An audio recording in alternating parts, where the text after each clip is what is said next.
Sementara itu pemirsa, Wakil Bupati Musi Banyuasin M. Rohman memimpin apel perdana di halaman kantor Bupati Musi Banyuasin.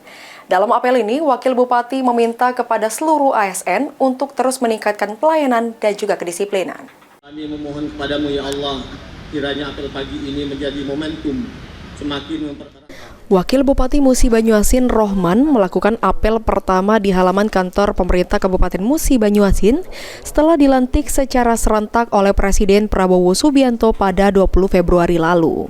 Apel ini dihadiri langsung oleh Sekretaris Daerah Musi Banyuasin serta sejumlah ASN di Sekretariat Pemerintah Kabupaten Musi Banyuasin. Dalam sambutannya, Wakil Bupati Musi Banyuasin Rohman menyampaikan rasa syukur atas kepercayaan yang diberikan kepadanya dan Bupati M. Toha untuk mewujudkan Musi Banyuasin maju lebih cepat dan masyarakat semakin sejahtera. Amanah yang diberikan kepada dia dan Bupati cukup besar dan memerlukan kerja keras dan tanggung jawab kolektif.